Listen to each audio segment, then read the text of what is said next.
Sir, మీరు మాట్లాడుతున్నాను వింటారు సార్. ప్లీజ్ సార్, ఒక్కసారి మాట్లాడండి. మరి ఇంత చేయలేదు మనం ఎప్పుడు కూడా. అటువైపు ఆడవాళ్ళకి చేయలేదు, ఇటువైపు మగవాళ్ళకి చేయలేదు. ఇంత భయంకరమైనటువంటి పరిస్థితిని మేము చూడలేదు. సార్, నేను చచ్చిపోవడం తప్ప ఇంకోటి లేదు. బ్లాక్మెయిల్ చేస్తున్నట్టుంది. ఉన్నదంతా పోయి నేను ఇంకా దానిపైన 10 లక్షలు అప్పైపోయాను సార్. ఒకసారి చేసిందని చెప్పాలా, 2 సార్లు చేసిందని చెప్పాలా, అప్పు తీరేంత వరకు చేసింది ఆ తర్వాత చేయలేదని చెప్పాలా? నేను ఎప్పుడు తాగలేదు కాబట్టి ఎలా ఉంటుందో ట్రై చేద్దామని తాగేశాను సార్. నేను నా హస్బెండ్ నేను ఇంత మోసం చేస్తాను అనుకోలేదు. వాళ్ళతో పాటు వెళ్తే డబ్బులు ఇస్తున్నారు సార్. అంటే ఆ పనికా?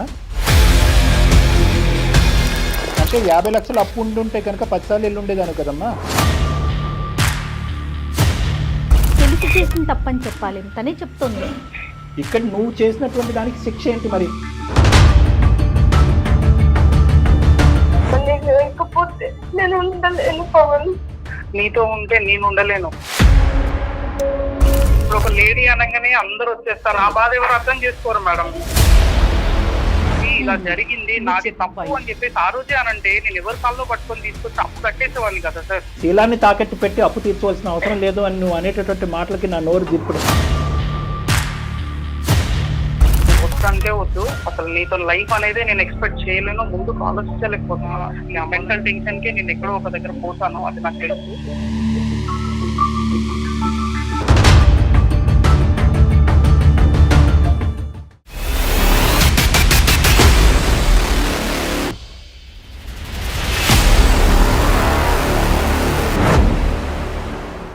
వేరికోస్ వెయిన్స్ కి సరైన చికిత్స కోసం సంప్రదించండి ఎవిస్ హాస్పిటల్. ఎవిస్ హాస్పిటల్ సమర్పించు అందమైన జీవితం కార్యక్రమానికి స్వాగతం. నమస్తే కళ్యాణ్. నమస్తే జయ గారు. కళ్యాణ్ గారు, ప్రశాంతి అనే ఒక అమ్మాయి మనకి మెయిల్ చేసింది. తెలిసి తెలియక చేసిన ఒక చిన్న పొరపాటు ప్రశ్నార్థకం అయిపోతుంది తన జీవితం, తన మనుగడికి. అలాంటి సిచ్యువేషన్లో ఉన్న ఒక అమ్మాయి మనకి మెయిల్ చేసిందండి. పేరు ప్రశాంతి. ప్రశాంతి. ఎస్ డాక్టర్ గారు, ఒకసారి మరి ప్రశాంతికి కాల్ చేయమంటారా? చేయండి మేడం. ఎస్.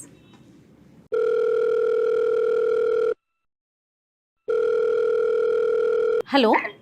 హలో, నమస్తే అండి, ప్రశాంతి గారండి. ఏంటండి? నేను జయానండి, సుమన్ టీవీ అందమైన జీవితం programme. Madam, thank you madam, నా మెయిల్ కి రిప్లై ఇచ్చినందుకు thank you so much madam. Right, నాతో పాటు డాక్టర్ గారు ఉన్నారు, ఒక్కసారి మాట్లాడండి. ఓకే మేడం, మాట్లాడండి. నమస్తే ప్రశాంతి. ఎవరిదమ్మా సమస్య? ఏం మాట్లాడాలో కూడా అర్థం కావట్లేదు సార్. పర్లేదు సార్, అంటే నేను చేసిన తప్పు అసలు బయటకు చెప్పుకోలేనిది సార్. ఏమైందమ్మా? అంటే నాకు 4 years బ్యాక్ పెళ్లి అయింది సార్. నా హస్బెండ్ చాలా అంటే చాలా మంచివాడు సార్. సో ఆయనకు అసలు నేను తగ్గదాన్ని కాదు సార్. అసలు సార్, ఇంతకు ముందు మన కొండలో ఉండేవాళ్ళము. సో ఇప్పుడు ప్రెసెంట్ ఇక్కడ మన అమీర్పేట సైడ్ వచ్చేసాము సార్. నేను ల్యాబ్ టెక్నీషియన్ గా వర్క్ చేశాను సార్. నా హస్బెండ్ ఏం చేశారంటే, మా విలేజ్ లో ఉన్నావు కదా, నీకు ఆ ఫీలింగ్ ఉండకూడదు, నువ్వు ఇక్కడికి వచ్చినప్పుడు హైదరాబాద్ లో ఉన్నప్పుడు నువ్వు అంతే మంచిగా అందరితో కలివిడిగా ఉండాలి, సో నేను నీకు ఆ ఫ్రీడమ్ ఇస్తాను అని చెప్పి నాకు చాలా ఫ్రీడమ్ ఇచ్చారు సార్. బట్ నేను దాన్ని చాలా మిస్యూజ్ చేసేసుకున్నాను సార్. మీ హస్బెండ్ ఏం చేస్తారు? తను సాఫ్ట్వేర్ సార్. పిల్లలు ఉన్నారమ్మా? లేరు మేడం, లేరు. ఇంకా మేమే టైం తీసుకుందాం అనుకున్నాం సార్. మరి ఏమ్మా అంత సవ్యంగానే ఉంది కదా, ఏంటి స్వేచ్ఛని ఇవ్వటం, దాన్ని అడ్వాంటేజ్ తీసుకోవటం అంటే? సార్, అదే నేను ఎలా చెప్పాలో నాకు అర్థం కావట్లేదు. పర్లేదు చెప్పమ్మా, నీ వేదిక అన్ని సమస్యలకి సొల్యూషన్ చెప్తాది, ఒకసారి ధైర్యం చేసుకుని చెప్పండి అమ్మా.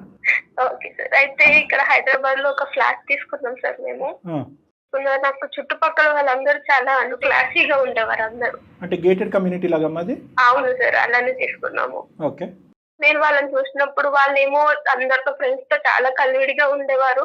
బట్ నేను చూస్తేనేమో ఎప్పుడు ఇంట్లోనే ఉంటున్నా, ఓన్లీ జాబ్ కి వెళ్ళి వస్తున్నాను అని నా మనసుకి నాకు అనిపించి నేను వాళ్ళతో కొంచెం మాట్లాడడం, అంటే వాళ్ళు నచ్చేసి నాకు ఎట్లా అంటే, నేను విలేజ్ లో ఉండొచ్చాను కదా సార్.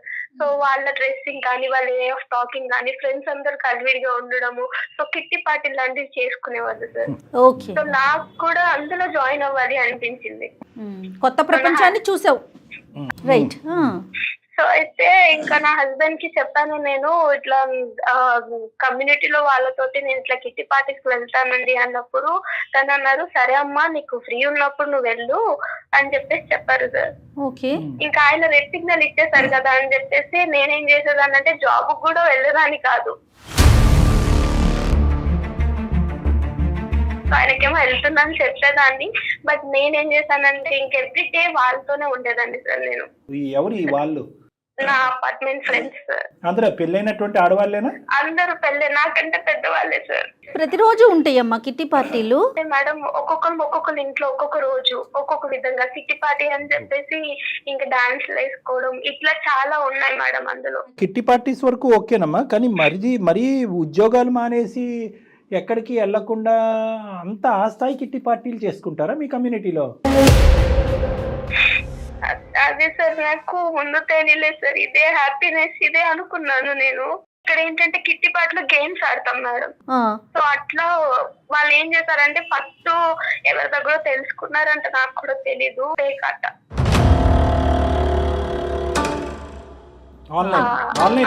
లేదు ఆఫ్లైన్ సార్, ఆఫ్లైన్.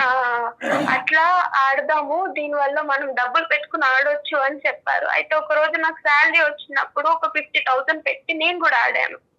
సో ఊర్లో ఉన్నా కాబట్టి నాకు కొంచెం అంత కొంత నాలెడ్జ్ ఉంది. 50,000 ల్యాబ్ టెక్నీషియన్ శాలరీ ఎక్కడ ఉంటదిరా? సేవింగ్స్ సార్, అంటే శాలరీస్ వచ్చి నేను అవి సేవింగ్ చేసుకున్నదే నా మొత్తం తీసుకెళ్లి అందులో పెట్టేశాను సార్. ఒక్కసారే పెట్టేశాను. ఉష్కాక లేదు సార్, ఫస్ట్ టైం నాకు 50,000 ఇంకా నాకే అదనంగా వచ్చాయి. తను పెట్టిన దానికి తనకు వచ్చింది మళ్ళీ రిటర్న్. అప్పుడు ఇంకా నాకు కూడా ఏమనిపించింది అంటే ఏ జాబ్ కి వెళ్ళడం ఎందుకు, ఇక్కడ ఏదన్నా ఎంటర్టైన్మెంట్ అవుతున్నాను, నాకు ఇంకా డబ్బులు కూడా వస్తున్నాయి అని నేను కూడా ఏం చేశానంటే ఎవ్రీ 2 weeks కి వెళ్ళడము, అట్లా నేను ఇందులోనే దగ్గర ఒక 4 lakhs సంపాదించేసాను సార్. మరి వాళ్ళెవరో తలబాదుకుంటారు, నీకు ప్రాబ్లం ఏంటి? నాకు ఆశ కాస్త కొంచెం ఎక్కువైపోయి నేను ఆ 4 lakhs కి 2 lakhs పెట్టడం, 3 lakhs పెట్టేసరికి ఉన్నదంతా పోయి నేను ఇంకా దానిపైన 10 లక్షలు అప్పైపోయాను సార్. నీదే పెట్టావా, మీ ఆయన కూడా పెట్టావా? నా హస్బెండ్ గోల్డ్ కూడా కొంచెం ఉంటే అది కూడా పెట్టాను, కొన్ని మా ఎంగేజ్మెంట్ రింగ్ ఉంటే అది కూడా పెట్టాను. కానీ ఇంకా నాకు సరిపోలేదు సార్, అంటే నేను అది తీర్చలేకపోయాను. ఆ తర్వాత స్టార్ట్ అయింది సార్. అంటే ఏంటంటే నా ఫ్రెండ్స్ వాళ్ళ హస్బెండ్స్ వాళ్ళకి తెలిసిన ఫ్రెండ్స్ కూడా వచ్చేవారు సార్ అప్పుడప్పుడు. ఎలా చెప్పాలి సార్ ఇది? అయ్యో ఏంటమ్మా ఏం మాట్లాడుతున్నావు? అసలు నా హస్బెండ్ నేను ఇంత మోసం చేస్తాను అనుకోలేదు సార్. 10 లక్షలు అప్పులు పాలయ్యావు, ఓకే. కాదు సార్, 10 లక్షలు అప్పై దాన్ని ఎలా తీసుకోవాలో తెలియక అందులో ఉన్న ఒక అక్క నాతో చెప్పారు. సో మనం ఇలా ఒక దగ్గరికి వెళ్దాము, వాళ్ళు నాకు తెలిసిన వాళ్ళే నీకు హెల్ప్ చేస్తారు అని చెప్పినప్పుడు అక్కతో పాటు నేను బయటికి వెళ్ళాను సార్. Oh my God. ఇప్పుడు అక్క ఉండి ఒక 4 ఐదుని కల్పించారు. వాళ్ళు నాతో మాట్లాడారు, మంచిగానే మాట్లాడారు. కానీ సో వాళ్ళు తాగుతున్నప్పుడు వాళ్ళు ఏమన్నారంటే తాగు బాగుంటది అని చెప్పేసి నాకు కూడా డ్రింక్ ఇచ్చారు. నేను ఎప్పుడు తాగలేదు కాబట్టి ఎలా ఉంటుందో ట్రై చేద్దామని తాగేసాను సార్ నేను కూడా. సో అలా తాగేసిన తర్వాత నాకు తెలిసే చేశాను సార్. వాళ్ళతో పాటు వెళ్తే డబ్బులు ఇస్తున్నారు సార్. అంటే ఆ పనికా స్పృహండే చేసావు, ఏం తాగిన మత్తులో అయితే ఏం చేయలేదు నువ్వు? లేదు సార్, చేశాను. సో తాగకుండా ఉన్నప్పుడు వాళ్ళు ఈ ఆఫర్ ఇచ్చి ఉంటే కనుక నువ్వు ఇలా రా మాతో పాటు అంటే కూడా వెళ్ళుండేదానివి. అవును సార్, వాళ్ళతో పాటు 1-2 సార్లు వెళ్ళాను సార్ నేను. వెళ్ళిన తర్వాత నా అప్పు అంతా అయిపోయింది, అంతా క్లియర్ అయిపోయింది సార్. ఇంకా తర్వాత నేను కిట్టి పార్టీస్ కూడా వెళ్ళడం మానేశాను. అంటే 50 లక్షలు అప్పు ఉండుంటే కనుక 10 సార్లు వెళ్ళుండేదాను కదమ్మా. వెళ్ళుంటదేమో సార్. అయినా కానీ ఒకసారి వెళ్తేనేంటి 100 సార్లు వెళ్తేనేంటి, తప్పే. అట్లీస్ట్ నువ్వు నిజాయితీగా ఒప్పుకున్నావు, తాగిన మత్తులో కాదు సార్ స్పృహ ఉండే చేశానని చెప్పి ఒప్పుకున్నావు. ఎనీవే సార్ ఒక 6 months బ్యాక్ ఇది జరిగింది సార్. ఇంకా వాళ్ళతో కూడా నేను ఏం కాంటాక్ట్ లేను. నీ భర్త బంగారం కాదమ్మా దేవుడు. అంటే ఏ స్థాయి స్వేచ్ఛని ఇచ్చాడు. ఏ స్థాయి లిబర్టీ ఇచ్చాడు అసలు? అంత స్వేచ్ఛ ఇచ్చేటటువంటి భర్తలు అంటే మీరు ఎక్కడికి ఎదిగిపోవచ్చమ్మా? అసలు నువ్వు ఎదగలేదు, దిగజారిపోయావు కదా భయంకరంగా. అవును సార్. సో అప్పు తీరిపోయిన తర్వాత నీకు కనువిప్పు వచ్చిందమ్మా? జరిగి 6 months అవుతుంది సార్. ఒక 5 days నేను ఒక స్టేటస్ పెట్టాను సార్. అంటే నేను నా హస్బెండ్ బయటకు వెళ్ళి వచ్చినప్పుడు నేను ఒక స్టేటస్ పెట్టాను. సో ఆ స్టేటస్ అతను చూసి ఆయన నా ఫొటోస్ అవన్నీ నాకు పంపించి నువ్వు మళ్ళీ ఒకసారి నా దగ్గరికి రా అని పెట్టాడు సార్. ఎవరు ఆ పాతోడే? అవును సార్. ఈ మధ్యన? అవును సార్. ఒక 10 days బ్యాక్ పెట్టినప్పుడు ఆ రోజు నా హస్బెండ్ ఇంకా వెళ్ళలేదు ఆఫీస్ కి. సో నేను స్నానంకి వెళ్ళినప్పుడు తను నా ఫోన్ చూసాను. అయ్యో అయిపోయి. సార్ యాక్చువల్ గా నేనేం చేశానంటే బ్లాక్ చేయాల్సింది నంబర్స్, బట్ నేను అలానే వదిలేసేసరికి తన పిక్స్ చూసి మరి ఏమనుకున్నాడో తెలీదు. నువ్వు నాకు కావాలి మళ్ళీ ఒకసారి రా నాకు అనేసి ఫొటోస్ అన్ని పెట్టి నన్ను బ్లాక్ మెయిల్ చేయడం స్టార్ట్ చేశాడు సార్. పలానా అమ్మాయి ఈ రేటుకి అవైలబుల్, తప్పుగా అనుకోకమ్మా, పలానా అమ్మాయి ఈ రేటుకి అవైలబుల్ రా అని చెప్పి ఒక ఎదవెళ్ళి ఎంతమందికి ప్రచారం చేశాడో ఏం తెలుసు? నీ నెంబర్ ఎంతమంది దగ్గర ఉందో మీ భర్త చూశాడు. తర్వాత ఏమైందమ్మా? ఆయన చూసి చాలా నన్ను ఏమనలేదు సార్. నాకు అదే చాలా పెయిన్ఫుల్ గా ఉంది సార్. కనీసం నాతో ఒక మాట కూడా మాట్లాడలేదు. తర్వాత ఒక 2 days తర్వాత ఇంక నువ్వు నాకు వద్దు, నువ్వు వెళ్ళిపో అని చెప్పారు సార్. నార్మల్ గా అయితే ఎవరైనా పేరెంట్స్ పిలిచి మీ అమ్మాయిలా చేసిందని చెప్తారు, బట్ నా హస్బెండ్ ఎవరికి చెప్పలేదు సార్. నువ్వు వెళ్ళిపో అమ్మా, నాకు వద్దు నువ్వు అని చెప్పేసి తను అంటున్నప్పుడు నేను తీసుకోలేకపోతున్నాను సార్. నా వల్ల ఇదంతా అయింది, బట్ నా హస్బెండ్ నాకు కావాలి సార్. ఎలాగమ్మా కావాలి అంటే ఇప్పుడు మేమేమని చెప్పాలి మీ భర్తకి? ఏం చెప్తే కనుక ఏ మగాడు క్షమిస్తాడు? కిట్టి పార్టీలకి వెళ్ళి ఇంటికి సంపాదన చెప్పించాలనేటటువంటి ప్రయత్నంలో అప్పులు పాలైనటువంటి భార్య ఈరోజు ఆ అప్పులు తీర్చేటటువంటి ప్రయత్నంలో తెలిసి తెలియకుండా కళ్ళు మూసుకుని చేసినటువంటి తప్పు అని చెప్పాలా? ఒకసారి చేసిందని చెప్పాలా? 2 సార్లు చేసిందని చెప్పాలా? అప్పు తీరేంత వరకు చేసింది, ఆ తర్వాత చేయలేదని చెప్పాలా? తెలియక కాదు, తెలిసి చేసిన తప్పని చెప్పాలి. తనే చెప్తోంది. ఇప్పుడు పెయిన్ వచ్చింది కాబట్టి ఏడుస్తున్నావు. అమ్మా ఏదో ఒకటి చేసి కాదమ్మా, అన్ని సమస్యలకి పరిష్కారం ఉంటుంది ఈ వేదిక అని చెప్పాం. కానీ మరీ ఇంత జటిలమైనటువంటిది తెలిసి తప్పు మీద తప్పులు చేసేసి నువ్వు తప్పు అనే పరిధిలోంచి నేరం అనే పరిధిలోకి వెళ్ళిపోయావు. తనతో మాట్లాడి విషయం చెప్దామని చాలా ట్రై చేశాను, కానీ నా వల్ల కాలేదు సార్. అమ్మ ఇప్పుడు ఎలా దొరికేవు అనేది ఇక్కడ సమస్య కాదు. నువ్వు నీ అంతూ నువ్వు వెళ్ళి చెప్పుంటే కనుక ఈ వేడు కొద్దిగా తగ్గి ఉండేదేమో, కానీ వాస్తవాలను అయితే కనుక తిరిగి రాయలేం కదా. అసలు ఇంత లోతుగా ఒక తెలివైనటువంటి ఆడపిల్ల ఒక ల్యాబ్ టెక్నీషియన్ జాబ్ చేసి ఎందుకు ఇన్ని తప్పులు? ఇందాక నేను మాట్లాడినటువంటి మాటే మళ్ళీ అంట. అప్పు 50 లక్షలు అయితే కనుక ఇప్పటికి కూడా నువ్వు మాకు ఫోన్ చేసి ఉంటావు కదా. ఎక్కడో మొదట్లోనే ఆదిలోనే నువ్వు ఆగిపోయి ఏమంటే తెలుసో తెలియక ఇందులో దిగే నీ ఊబిలో 1-2 లక్షలు అప్పు అయ్యింది, మీరు పెద్ద మనసు చేసుకుని తీర్చండి, బుద్ధి గడ్డి తిని ఈ తప్పు ఎప్పటికీ చేయను అనేటటువంటి మాట అంటే కనుక అంత దేవుడి లాంటి భర్త నిన్ను క్షమించడా? నీ అప్పు తీర్చుండేవాడు కదా. ఇంత ఏదో పని చేయవలసినంత అవసరం ఉందా? నేను మెంటలమ్మా నీకు? తిడితే తిట్టేవాడు, పోనీ ఎందుకు ఇంత తప్పు చేసావని తిడితే తిట్టేవాడు. కానీ ఇలాగా మరి ఇలానా? ఏమోనమ్మా, పక్క నుంచి బంగారం అంటున్నావు, దేవుడు అంటున్నావు, ఇటువంటి మగాడు ఎక్కడ దొరకడు అంటున్నావు. ఇప్పుడు ఆ బంగారం లాంటి మగాడికి ఇప్పుడు ఫోన్ చేయవలసినటువంటి వ్యక్తి ఎవరు? నువ్వు కాదు. అతను ఫోన్ చేసి ఒక బాధితుడిగా ఫోన్ చేసి ఇంత నమ్మినటువంటి నా భార్య ఇలా చేసింది సార్, నేను ఏం చేయను అని అతను ఫోన్ చేయాలి. నువ్వు ఫోన్ చేయటువంటి అతను జీర్ణించుకోవడానికి ఎన్ని సంవత్సరాలు పడుతుందో? అదే ప్రేమ నువ్వు పొందగలవా? అదే స్వేచ్ఛను నువ్వు పొందగలవా?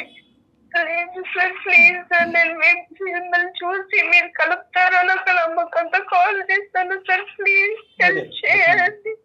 లేకపోతే నేను చచ్చిపోతాను సార్. ఆయన తప్ప నాకు వేరే ఆప్షన్ లేదు సార్. Please sir. మరి నువ్వు వస్తే కనుక నేను చచ్చిపోతానని అతనంటే అప్పుడేం చేద్దాం? అతను చచ్చిపోయినా పర్లేదు. చాలా మనసులో ఒక్కసారి మాట్లాడాను సార్. నేను మాట్లాడుతా నేను స్టేజ్ లో కూడా లేరు. చేతులు కాలేక ఆకులు పట్టుకోవటం అసలు పూర్తిగా కదా. ఇప్పుడు చేయాల్సిన తప్పులు ఒకటి కాదు. ఆప్షన్ లేదు సార్. నేను చచ్చిపోవడం తప్ప ఇంకోటి నువ్వు ఇప్పుడు మమ్మల్ని సహాయం అడుగని ఇప్పుడు నువ్వు చెప్పి ఆడే మాటలు ఎలా ఉన్నాయంటే బ్లాక్మెయిల్ చేస్తున్నట్టుంది. ఇక్కడ నువ్వు చేసినటువంటి దానికి శిక్ష ఏంటి మరి? నేను కూడా మాట్లాడాలి కదమ్మా. క్షమించండి అనేది ఒక్క పదమేనమ్మా. ఆయన తప్ప సార్, ఆయన నాతో ఉంటే సార్ నేను ఏ శిక్షణ అనుభవిస్తాను సార్. అమ్మ ఒకటి, అతను నీతో ఉంటే కనుక ఏ శిక్షణ అనిపిస్తావు. మరి అతను పడినటువంటి బాధ ఇప్పుడు వరకు ఎంతో సిన్సియర్, నా భార్య ఎంత గొప్పదో ఎంత దేవతో అని చెప్పి ఎంతమందికి చెప్పుకున్నాడు పిచ్చోడు. ఈరోజు తల తీసేసినట్టు అయిపోయింది కదా అతను ఇప్పుడు జీవితం. ఇప్పుడు పక్కన నువ్వు నిలబడినా, అటువైపు నిలబడినా, ఏ ఫోన్లో ఏ మెసేజ్ వస్తుందో, ఏదో మెసేజ్ పెడతాడో అనేటటువంటి భయంతో ఉండాలి. ఎక్కడ రోడ్డు మీద పోతే కనుక పాత పరిచయంలో ఎవడు పలకరిస్తాడు అనేటటువంటి భయంతో ఉండాలి. అన్ని ఏరియాలో జీరో చేసేసావు కదా. సిన్సియారిటీ అనే ఏరియాలో జీరో చేసేసావు, నమ్మకం అనే ఏరియాలో జీరో చేసేసావు, ఫైనాన్షియల్ స్టెబిలిటీ అనే ఏరియాలో జీరో చేసేసావు. అన్నీ జీరోలే. అందుగురించి కొంతమంది మగాళ్ళకి పొరపాటును మేము చెప్తే తప్పు అనుకుంటారు, కానీ కొంతమంది మగాళ్ళకి చెప్పాలేమో, అరే మరి అంత స్వేచ్ఛను ఇవ్వకంటారా, ఇలాంటి భార్యలు ఉంటారు, జాగ్రత్తగా ఉండంటారా అని చెప్పాలేమో. ఒక్క అవకాశం సార్, మీరు మాట్లాడుతున్నా వింటారు సార్. ప్లీజ్ సార్, ఒక్కసారి మాట్లాడండి. నేను చేసిన తప్పే కాదనట్లేదు, నేను ఒప్పుకుంటున్నా సార్. సరే ఒక్క నిమిషం అమ్మ, ప్రశాంతి, ఒక్క నిమిషం తల్లి. నువ్వు కాలు మొక్కుతానంటున్నావు, చేయకపోతే చచ్చిపోతానంటున్నావు, అన్నీ నీ పాయింట్ ఆఫ్ వ్యూవే మాట్లాడుతున్నావు, కానీ అవతల మనిషి ఏం పడుతున్నాడు, ఎంత బాధపడుతున్నాడు. ఒకటమ్మా, ఒక సింపుల్ పాయింట్ నేను చెప్తాను. ఇటువంటి అంశాలు వినగానే చంప చెల్లు అనిపిస్తారు చాలామంది మగవాళ్ళు. అంటే ఇలాంటిది కాదు, ఇంతకంటే 10 రెట్లు తక్కువదైనా కూడా అలా చేస్తారు. అంటే కొట్టడం అనేది తప్పే, దానికి సమర్థిస్తున్నాను నేను అనట్లేదు. కానీ ఆ మనిషి నిన్ను ఒక ప్రశ్న అడగకుండా, అతను చూసినటువంటి అంశాన్ని అడగకుండా 10 రోజుల పాటు కడుపులో దాచిపెట్టుకున్నాడంటే ఇంకోడైతే గుండె అయి చచ్చిపోతాడమ్మా. అలాంటి వ్యక్తికి ఈరోజు సింపుల్గా నీ పాయింట్ ఆఫ్ వ్యూ మాట్లాడుతున్నాడు. క్షమించేమనండి సార్, అతను లేకపోతే నేను చచ్చిపోతాను. మీ ఇద్దరు కలిసి ఉన్న తర్వాత అతను ఎలాగున్నా పర్వాలేదు, అతను ఏ శిక్ష చేసినా పర్వాలేదు. అది కాదు. At the end of the day అసలు అతను పడేటటువంటి బాధ ఏంటి అనేది ఒకసారి మనం మాట్లాడదాం. అసలు ఫస్ట్ మాట్లాడాలా లేదా అనేది ఒకసారి ఏం చేయగలరు. ఇప్పుడు మరీ ఇంత చేయలేదు మనం ఎప్పుడు కూడా. అటువైపు ఆడవాళ్ళకి చేయలేదు, ఇటువైపు మగవాళ్ళకి చేయలేదు. చాలా మంది ఆడవాళ్ళు అనొచ్చేమో, ఏమంటే మగవాళ్ళు తప్పులు చేసి ముందుకు వస్తే కనుక ఆడవాళ్ళగా నేను క్షమించేసి స్వీకరించాలని. అటు చేయలేదు, ఇటు చేయలేదు. ఇప్పుడు మనం ఆడ మగ అనేటటువంటి, మనం భార్యాభర్త అనేటటువంటి అది తీసుకోవట్లేదు మనము. కేసు దాని పూర్వపరాలను బట్టే ముందుకెళ్తున్నాం. కళ్యాణ్ గారు, ఇక్కడ నాకు ఒక అభిప్రాయం అనిపించింది. ఆ పిల్ల తను అంత ఏడుస్తున్నా కూడా సహజంగా ఇక్కడ కూర్చున్నందుకు ఒక అమ్మాయిని అయ్యుండి నాకు అయ్యో పాపం ఒక అమ్మాయి ఏడుస్తుంది అన్న ఫీల్ రావట్లేదు. ఎందుకంటే అతనికి ఒక వ్యక్తికి ఇంకొక వ్యక్తి మీద కోపం రావటం వేరు, అసహ్యం రావటం వేరు. ఉండరా బాబు, కాదమ్మా. ఇప్పుడు అమ్మ చూడమ్మా, మేము 2 దిక్కులో ఆలోచించాలి కదా. కేవలం నువ్వు ఏడుస్తున్నావు, బాధపడుతున్నావు అని చెప్పు కాదుగా. నువ్వు భర్త 10 రోజుల పాటు వెళ్ళిపోతే నువ్వు ఇంత బాధపడుతున్నావు. నువ్వు ఎన్ని వారాలు ఎన్ని నెలలు ఆ కార్యక్రమంలో ఉన్నావు చెప్పు, తప్పు కదా. ఇది 2 వైపుల సానుండేటటువంటి కత్తి లాంటిది. ఇద్దరికి సరిసమానంగా మంచి జరిగేటటువంటి పని మేమైతే చేయలేదు. నీ పక్కన నిలబడినంతసేపు అరే ఆ విధంగా నా భర్త ఉంటే బాగుందని చెప్పి మళ్ళీ నువ్వు మాకు ఈమెయిల్ పంపించకూడదు.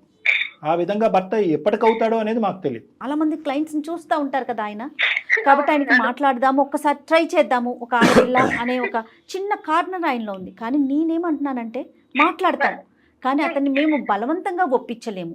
అవుట్కమ్ అనేది మేము డిసైడ్ చేస్తాం.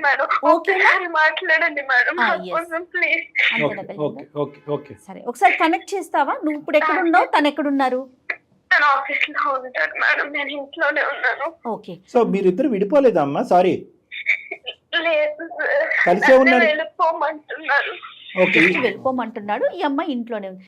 నువ్వు ఫోన్ కలుపు, నువ్వు కాస్త ధైర్యంగా మాట్లాడు. ఏడు పాపి, ఒక 2 నిమిషాలు మేము చేసేది విను. పరిణామం గురించి ఆశపడద్దు. పరిణామం ఎలా ఉండొచ్చు అలా ఉండొచ్చు, దేనికన్నా ప్రిపేర్ అవ్వు. ఎందుకంటే ఈ వేదిక ఆ పరిణామం చూపెట్టకపోతే ఏ వేదిక ఆ పరిణామం చూపెట్టదు. కాబట్టి అల్టిమేట్ డెసిషన్కి మాత్రం రెడీగా ఉండు. Phone కలపమ్మా. The person you are speaking with has put your call on hold. Please stay on the... hello చెప్పండి. ఎక్కడున్నారు? ఎన్నో ఉన్నాయని చెప్పి ఏంటి ఎందుకు ఫోన్ చేసాం? తిన్నారా? బా, నా గురించి ఆలోచించడం కూడా చేస్తున్నాను. చెప్పావా మీ అమ్మలకి? అలా మాట్లాడకండి, నా తప్పు అయిపోయిందని ఒప్పుకుంటున్నాను కదా. చాలా రోజులు అవుతుంది మీరు నాతో వద్దు, ఈ ఏడుపులు వద్దు. నాతో అస్సలు అవ్వట్లేదు, అసలు నేను భరించలేకపోతున్నా. నువ్వు మీ అమ్మలను పిలిపించు. నీ ఏడిపోయి అందరికి నా ఏడుపు తెలుసలేదు నీకు, కానీ నాదే తప్పు నేను ఒప్పుకున్నాను కదా నాదే తప్పని. ఒక్క అవకాశం ఏమో పవన్ నాకు ప్లీజ్. చేసేటి అన్ని చేసేసి ఒక్క అవకాశం మీ అని చెప్పేసి అనడం అసలు ఇదేమన్నా కరెక్ట్ అనిపిస్తుందా నీకు? ఇప్పుడు దేనికి ఫోన్ చేసావు? పవన్ నీకు తెలుసు కదా పవన్, నేను లేకపోతే నేను ఉండలేను పవన్. నీతో ఉంటే నేను ఉండలేను, నేను బ్రతకలేను. నువ్వు లేకపోతే అసలు నేను ఉండలేను. నేను చేసిన తప్పే కాదనట్లేదు. లేదమ్మా, లేదు, వద్దు, వద్దంటే వద్దు. అసలు నీతో లైఫ్ అనేది నేను ఎక్స్పెక్ట్ చేయలేను, ముందుకు ఆలోచించలేకపోతున్నా. మీ అమ్మలను పిలిపించు, మీ అమ్మలతోనే మాట్లాడతాను నేను. పవన్ గారు నమస్తే అండి, నేను డాక్టర్ కళ్యాణ్ చక్రవర్తి అండి, సుమన్ టీవీ అందమైన జీవితం నుంచి మాట్లాడుతున్నాం. సారీ, మేము బ్యాక్గ్రౌండ్లో మీ భార్యాభర్తల అంశాలు విన్నాము, కానీ ఏంటంటే ఈ తప్పని పరిస్థితిలో ఇలా చేయవలసి వస్తుంది. మీ భార్య గారు మాకు ఈమెయిల్ పంపించింది, తన పరిస్థితి ఏమీ బాగాలేదు, చావారు ఏవో అనేటటువంటి పరిస్థితిలో తను ఉంది, సూసైడ్ చేసుకోవాలన్న ఆలోచనలో ఉంది అనేటప్పటికీ మేము చాలా అయిష్టంగా, నిజంగా చాలా అయిష్టంగా ఇప్పటికొచ్చి మా వేదిక మీద జరిగినటువంటి ఇన్ని ఎపిసోడ్స్, ఇంత భయంకరమైనటువంటి పరిస్థితిని మేము చూడలేదు వాస్తవానికి. ప్రశాంతి, ఈ రోజు నాడు ఇప్పుడు జరిగింది నీకు నాకు మధ్యలో ఉంది. ఈ రోజు నువ్వు తీసుకెళ్లి ఊరు మొత్తంలో పెట్టేసావు కదా, ఇదంతా కాదు సార్. కావాలి నువ్వు వద్దంటున్నావు అని నేను సార్ వాళ్ళతో మాట్లాడాను. అసలు నీకు బయట పెట్టాలన్న ఇంటెన్షన్ తో కాదు పవన్, ప్రేమతో. పవన్ గారు నమస్తే అండి, నేను జయానండి, సుమన్ టీవీ నుండి. ఇది మాది అందమైన జీవితం అనే వేదిక నుంచి మాట్లాడుతా ఉన్నాము. అయితే మిమ్మల్ని ఏదో బయట పెట్టాలను, అల్లరి చేయాలని లేదు మేడం. ఏంటంటే ఇప్పుడు ఒక లేడీ అనగానే అందరూ వచ్చేస్తారు మేడం. లేదు లేదు, నా బాధ ఎవరు అర్థం చేసుకోరు మేడం. పూర్తిగా అర్థం చేసుకున్నామండి. తను ఎన్ని తప్పులు చేసిందో తెలుసా సార్ మీకు? మీకు ఏం చెప్పిందో? ఆ అమ్మాయి మీ ఎదుర్కొంటే ఏం ఒప్పుకుంది అనేది మీ మాటలో మీరు చెప్పండి. తను ఎప్పుడో ఆఫీస్ మానేసిందంట. ఆఫీస్ మానేసి ఏదో రమ్మీ గేమ్స్ ఆడేసి ఇంత లాస్ అయ్యాను, లాస్ అయిన తర్వాత నాకు డబ్బులు ఎక్కడి నుంచి తీసుకురావాలో తెలియక, నేను నిన్ను అడగలేక, సో అక్క వాళ్ళు వేరే ఒక అబ్బాయిని పరిచయం చేస్తే వాళ్ళతో వెళ్ళి డబ్బులు తీసుకొని అప్పులన్నీ కట్టేసాం, ఇవన్నీ చెప్పింది సార్. అమ్మాయి చెప్పింది ఇదంతా ఒక ఆల్మోస్ట్ ఒక 5-6 months బ్యాక్ జరిగిందంట సార్. నాకు మొన్న రీసెంట్ గా స్నానంకి వెళ్ళినప్పుడు నేను వాట్సాప్ చూస్తే తన ఫొటోస్ రావడం ఏంటిది అని చెప్పేసి అప్పుడు గట్టిగా అడిగితే అప్పుడు చెప్పాల్సి వచ్చింది. లేదు పవన్, నీకు చెప్తామని నేను చూసాను కానీ నాకు ధైర్యం అమ్మా ఒకటే ప్రశాంతి, నువ్వు ఇక్కడ మాట్లాడటానికి లేదు, ఎందుకంటే చెప్దాం అనుకున్నానే కానీ 6 నెలలు బట్టి చెప్పలేదు నువ్వు. ఓకే, అది ఒక్క సందర్భంలో అయినా చెప్పుంటే బాగుండేది అనేది నా అభిప్రాయం, అతని అభిప్రాయం. బహుశా ఈ కాలు ఇంత వేడిగా ఉండకపోవచ్చు. ఇప్పుడు వీళ్ళ అమ్మోళ్ళ దగ్గరికి వెళ్ళిపోయి ఇదంతా బయటపడి ఊర్లో పెద్ద మనుషుల దగ్గరికి వెళ్తారని చెప్పేసి ముందే వేసిన డ్రామా సార్, అంతే. అయ్యో అట్లా కాదు, ఒక సలహా కోసం మాత్రమే డాక్టర్ గారు చెప్పే సలహా తీసుకుందామనే మమ్మల్ని అప్రోచ్ అయిందమ్మా, అంతే తప్ప మిమ్మల్ని అల్లరి చేయాలనో మిమ్మల్ని బెదిరించాలనే ఉద్దేశం ఉన్నట్లయితే మాకు అనిపించట్లేదు. ఏం కళ్యాణ్ అదే పవన్, ఇప్పుడు నీ పొజిషన్ ఎంత క్రిటికల్గా ఉందో, ఇందాక నేను అమ్మాయితో ఒక మాట అన్నాను, ప్రశాంతి బాధితులు ఎవరు ఇక్కడ, నువ్వు బాధితురాలువా అతను బాధితురా? ఎస్, నీకు నువ్వుగా బాధితురాలు అనుకుని నా భర్తతో నన్ను కలిపేసేయండి, గతం గత అన్నట్టు వదిలేసేయండి నన్ను, అంత సింపుల్గా అయినంత ఈజీ కాదు. అక్కడ ఉండేటటువంటి అతని పొజిషన్లో అతని స్థానంలో నిలబడి ఒక 10 నిమిషాలు ఆలోచించమ్మా అని చెప్పేవి. అసలు వాస్తవానికి మీకు ఫోన్ కలపమని కూడా మేము చెప్పలేదు. మాకు ఇష్టం లేదు. ఎందుకు అంటే కనుక ఈరోజు ఏం చెప్పి మిమ్మల్ని ఓదారిస్తాం, ఏం చెప్పి గతాన్ని వదిలేయమంటాం, ఏం చెప్పి ఇదివరకు అట్లా నీ భార్యని స్వీకరించరా బాబు అని నీకు చెప్తాం. మా చేతులు కూడా కట్టేస్తున్నాయి, ముందు కాళ్ళకు బంధం అయిపోయింది మాకు. కానీ నేను చెప్పేది ఏంటంటే తప్పు తెలుసుకుందా? లేదు సార్, తప్పు తెలుసుకోలేదు సార్. నాకు తప్పు తెలిసిందని తెలుసుకుందా చెప్తున్నా అంతే సార్. ఆ రోజు తను స్నానంకి వెళ్ళకపోయినా లేదా తన ఫోన్ నేను చూడకపోయినా ఈ తప్పు ఇప్పటికి కూడా నాకు తెలిసేది కాదు కదా సార్. నా కళ్ళకి ఇంకా గంతలే ఉండేది కదా. ఇక్కడ 2 ఆస్పెక్ట్స్ ఉన్నాయి పవన్. నేను ఎవరో నీకు తెలుసు, బహుశా నా గురించి నువ్వు వినే ఉంటావు కొద్దిగా. దీన్ని చూసాను సార్, తెలుసు సార్. థ్యాంక్ యూ నాన్న, thank you, that makes my job easy. నేను ఇక్కడ 2 థింగ్స్ నాన్న, ఒకటి తప్పు చేయటం, రెండోది నీకు చెప్పటం, 2 అంశాల కింద చూద్దాం. ఇక్కడ ఏంటంటే రెండిటిని ఒకే బుట్టలో వేస్తే కనుక ఆ అమ్మాయి డబుల్ క్రైమ్ చేసినట్టు అవుతుంది. ఓకే, ఇక్కడ ఏంటంటే తప్పు చేసి బయటపడినటువంటి ఒక ఆడపిల్ల ఇది అంచెలంచెలుగా ఎదిగినటువంటి అంశం. ఒకటి, ఈ ఆంటీలో అక్కలో ఎవరైతే ఉన్నారో వాళ్ళతో వెళ్ళటం, వెళ్ళిన తర్వాత పేకాట వరకు వెళ్ళటం, పేకాట ఆడి డబ్బులు వస్తున్నాయి అనేటటువంటి అంశాన్ని చూసుకుని ఉన్నది కాస్త ఆరబెట్టుకోవటం, ఎక్కువ డబ్బులు పోయినాయి. అక్కడి నుంచి ఈ అమ్మాయి పిచ్చితనం అనేది మొదలుపెట్టింది. పేకాట ఆడటమే వాళ్ళతో పాటు కూర్చుని ఆ పిచ్చి పనులు చేయటం అనేది తప్పు. ఉద్యోగం మానేసి పేకాట ఆడటం ఇంకా తప్పు.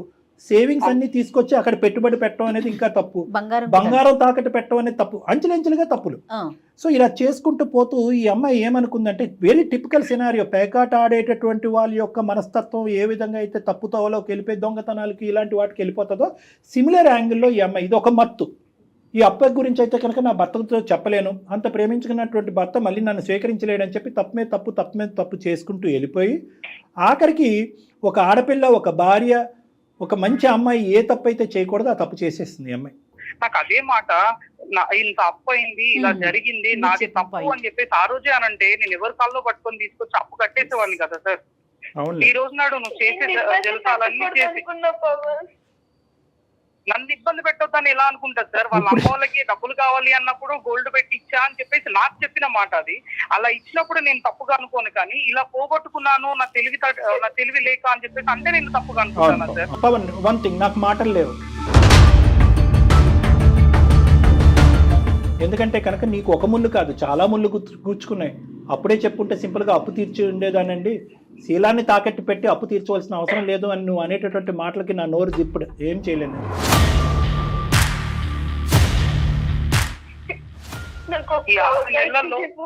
ఈ 6 నెలల్లో తనకి ఎంత హెల్త్ బాగాలేకపోతే, తనకి ఎన్ని సేవలు చేసుకున్నాను, తనని ఎలా చూసుకున్నాను, వాళ్ళ అమ్మ నాన్న ఎన్నిసార్లు ఇంటికి వస్తే వాళ్ళని ఎలా చూసుకున్నాను ఒకసారి అడగండి సార్. ఆ రోజు కూడా నా ప్రేమ కనిపించలేదు సార్ తనకి. పవన్ బాబు, ఆ అమ్మాయిని సమర్థిస్తున్నట్టు మాట్లాడటం కాదు, కానీ ఈ 6 నెలల పాటు ఆ అమ్మాయికి ఉన్నటువంటి సింపుల్ సందిగ్ధ పరిస్థితి, లేదంటే కాంప్లికేటెడ్ సందిగ్ధ పరిస్థితి ఏంటి? భయం వర్సెస్ బాధ. భయం దేనికి? చెప్తే నువ్వు ఎలా రియాక్ట్ అవుతావు. బాధ దేనికి? చెప్పకపోవటం వల్ల లోపల కుంగిపోవటం అనేటటువంటి బాధ. చెప్పు చెప్పు చెప్పు అని అంతరాత్మ అడుగుతూనే ఉంటుంది. ప్రశాంతి చెప్పేస్తే అయిపోద్ది. కానీ ఇంకో సైడ్ నుంచి ఇంకొక మనసు ఏమంటా ఉంటుంది, చెప్తే కనుక ఇదివరకటి ప్రేమ మళ్ళీ నీకు దక్కదు, నువ్వు చెప్పినందుకు అతను ఏమి గర్వపడ్డు చీతు అని ఉమ్మేసి బయటకు పంపిస్తాడు అనేటటువంటి భయం. ఈ బాధ భయం వల్ల తను ఏం చేస్తుందంటే మీకు చెప్పకుండా దిగమింకుంది. మీరు ఎక్కడ కూడా తనకు బాగాలేనప్పుడు సేవ చేయలేదనో ఇంకోటి ఎక్కడ కూడా మీ గురించి కంప్లైంట్ చేయలేదు. మీ గురించి కంప్లైంట్ చేయడానికే లేదు, అప్పుడు లేదు ఇప్పుడు లేదు. చేసేదైతే మనకి కాల్ చేయదు కదా. అతనికి చెప్పలేదని ఇప్పటికి ఫీల్ అవుతున్నాడా, లేదా అది ఇంకా కంటిన్యూ అవుతుంది అనే ఆలోచనలో ఉన్నారా అతను? అది క్లారిటీ రాలేదు. అది ఒక్కసారి చెప్పు మా నువ్వు ప్లీజ్. లేదు మేడం, అది కంటిన్యూ అవుతుంది మేడం, అది కంటిన్యూ అవుతుందని అనిపిస్తుంది మేడం.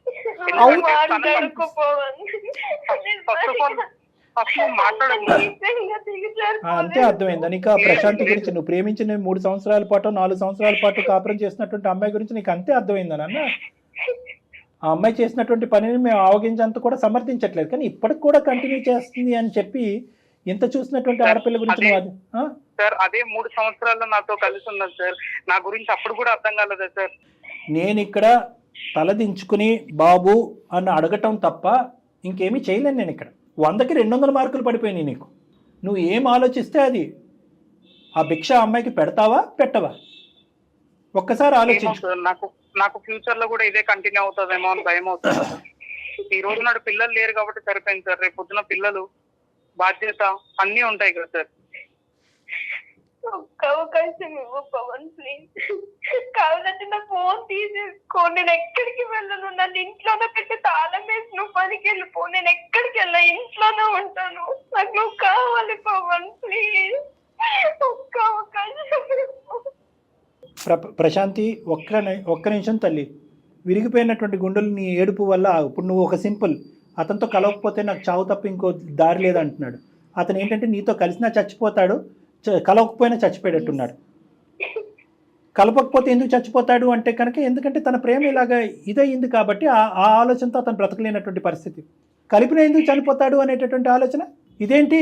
నేను ఇంతగా ప్రేమించినటువంటి ఈ అమ్మాయితోనే నేను కాపురం చేసి జీవితాన్ని ముందుకే తీసుకెళ్లేదని. అది ఆ క్షమాగుణం అనేది అతనికి మనసులో వచ్చి రావాలి అంతే తప్ప ఇప్పుడు పూర్తి మార్పు, కంప్లీట్ మార్పు అనేది రావాలి. డాక్టర్ గారు నేను లేకపోతే నువ్వు బలవంతం చేస్తే రాదమ్మా ఇది. పవన్ మీరేమంటారు? ఎస్ పవన్. లేదు మేడం, నాకు ఇప్పుడైతే నాకు తనతో లైఫ్ లీడ్ చేయాలని నాకు లేదు మేడం. లేదు, నేనైతే లీడ్ చేయలేను మేడం. పవన్ ప్లీజ్ పవన్, నాకు చాలా ఇష్టం. లేకపోతే నేను చచ్చిపోతా పవన్ ప్లీజ్. ఒక్క అవకాశం ఇవ్వు పవన్. అదే ప్రశాంతి, నేనేమంటున్నాను జస్ట్ నేను అంటే నీకు ఇష్టమే, కానీ నువ్వు అంటే నాకు పిచ్చి ప్రేమ. అది నీకు అర్థం కాలేదు. నువ్వు ప్లీజ్ నువ్వు మాట్లాడేసి మీ అమ్మోళ్ళ ఇంటికి వెళ్ళు. ఇంకా నేను ఉంటానా, ఈ మెంటల్ టెన్షన్ కే నేను ఎక్కడో ఒక దగ్గర పోతాను, అది నాకు తెలుసు. నీ అంతలో నువ్వు లైఫ్ హ్యాపీగా లీడ్ చేయి, నీకు నచ్చినట్టు లీడ్ చేయి. ఇంకా నాది నేను చూసుకుంటా, నీది నువ్వు చూసుకో. ఏ పవన్ ఏం మాట్లాడుతున్నావమ్మా? పవన్ అలా కాదు నాన్న. ఇదా నాన్న, సమస్యకి పరిష్కారం? ప్రతి దానికి పరిష్కారం ఉంటుంది. ఎందుకు తెలుసా? మీలాంటి అంశానికి కూడా పరిష్కారం ఉంటుందని చెప్తున్నాను. ఈ మధ్యలో ఈ తప్పులు చేయటాలు, తప్పుల మీద తప్పులు చేయటాలు ఇవన్నీ తాత్కాలికం, ఇవేం దీర్ఘకాలికం కాదు. నువ్వు ఇందాక అనుకున్నట్టు నాకు నమ్మకం లేదు అంటే కనుక ఆ మాటతో మాత్రం ఏకీభవించున్నాను. ఎందుకంటే నాకు ఉండేటటువంటి అనుభవంలో అటువైపు మాట్లాడేటటువంటి ఆడపిల్ల కానీ అబ్బాయి కానీ వాడు పడేటటువంటి వేదన బట్టి తప్పు అక్కడితో ఆపేరా కంటిన్యూ చేస్తున్నారా అనేది ఆ మాత్రం నేను జడ్జ్ చేయగలను. ఇక్కడ ఓన్లీ ఏంటంటే పాస్ట్ మీద జరిగినటువంటి ఆ మచ్చ, ఆ అమ్మాయి క్యారెక్టర్ మీద పడినటువంటి మచ్చ వల్ల ఈరోజు నువ్వు ఆ అమ్మాయితో కంటిన్యూ అవ్వా అని చెప్పే ఆప్షన్ నీకు ఇస్తున్నాం. కానీ ఆ అమ్మాయి ఇదే యథాయేచ్ఛగా కంటిన్యూ చేసుకుంటూ ఒక బిజినెస్ పరమైనటువంటి అంశాలను ముందుకు వెళ్ళిపోద్ది అనేటటువంటి నీ మాటను మాత్రం నేను ఖండిస్తున్నాను. ఎలా చెప్పగలరు సార్ డాక్టర్ గారు అంటే కనుక అది నా మనస్సాక్షి, నా అనుభవం, నా విశ్లేషణ. దయచేసి ఇరువైపులా నేను చచ్చిపోతాను ఈ చావు అనేటటువంటి పదాలు తీసి పక్కన పెట్టండి. ఎందుకు చచ్చిపోవాలి? ఏమైందని చచ్చిపోవాలి? ఏం జరిగిందని చచ్చిపోవాలి? మీ ఇద్దరి మధ్యన ఈ రోజుకైనా రేపటికైనా ఎప్పటికైనా కాపాడేటటువంటి ఒక బలం, ఒక శక్తి ఉందంటే కనుక అది మీ ప్రేమ. ఇప్పటికీ కూడా ఇద్దరు ఒకే మాట అన్నారు. నాకు ఆ అమ్మాయి తప్పు చేసినా నాకు ఆ అమ్మాయి అంటే పిచ్చి ప్రేమ అని నువ్వు అన్నావు. ఇంత పిచ్చిగా ప్రేమించినటువంటి నా భర్తను నేను ఎలా వదులుకుంటానని ప్రశాంతి అన్నది. సో ఈ పిచ్చి ప్రేమ ఏదైతే ఉందో ఆ పిచ్చి ప్రేమ ఎప్పటికైనా మిమ్మల్ని, ఇప్పుడు కాకపోయినా ఎప్పటికైనా మిమ్మల్ని కలుపుతుందనే నమ్మకం నాకు. నేను ప్రశాంతికి ఒక్కటే చెప్తున్నానమ్మా, నువ్వు ఆలకిస్తాను, మనసు నిబ్బరం చేసుకుంటాను, చచ్చిపోతాను అనే పదం వాడను, ఇలా చిటికేస్తే మంత్రంలాగా పవన్ నా ఎదురుగుంటే ప్రత్యక్షం అవ్వాలి అనే ఆలోచన నువ్వు విరమించుకుంటే నేను నీకు చెప్తా. సో ఎప్పుడైతే కనుక ఈ న్యూస్ బయటకు వచ్చిందో, ఫోన్లో వచ్చినటువంటి న్యూస్ బయటకు వచ్చిందో ప్రశాంతి, నీ ప్రాబ్లం ఆగిపోయింది, అట్లీస్ట్ ఈ గుట్టు బయటకు వచ్చిందని నువ్వు అనుకున్నావు, ఆ అబ్బాయి ప్రాబ్లం స్టార్ట్ అయ్యింది. సో ఆటోమేటిక్గా నువ్వు ఏమనుకుంటున్నావు అంటే అది అయిపోయింది కాబట్టి నెక్స్ట్ అతని వరకు వచ్చేసింది కాబట్టి 10 రోజుల్లో అతను మర్చిపోయి 11వ రోజు నా పక్కకు రావాలి అంటే రాలేడు. He also needs time. నువ్వు 6 నెలలు టైం ఎందుకు తీసుకున్నావు చెప్పు ఈ విషయం చెప్పడానికి నీ భర్తకి? 6 గంటలు 6 వారాలు 6 నెలలు కూడా ఇవ్వా మీ ఆయనకి జీర్ణించుకోవటానికి?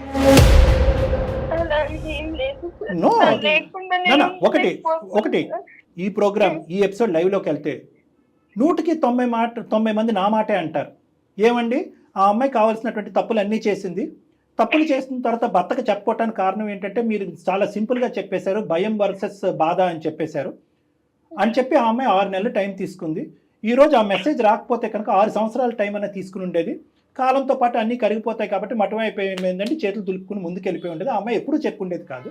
మరి అది అన్యాయం కాదండి ఆ అబ్బాయినని ఖచ్చితంగా అందరు నన్ను నిలదీస్తారు. నేను ఒకటే, ఏ కారణం చేత నువ్వు 6 నెలలు టైం తీసుకున్నావు? భర్త వెళ్ళిపోతాడేమో, బంధం తెగిపోద్దేమో అని భయంతో. ఈరోజు 6 నెలల టైం మీ ఆయన తీసుకుంటే ఏంటమ్మా ఆలోచించుకోవటానికి, విశ్లేషించడానికి, ఈ బాధను జీర్ణించుకుని బయటకు రావడానికి ఆ మాత్రం సమయం కూడా ఇవ్వ.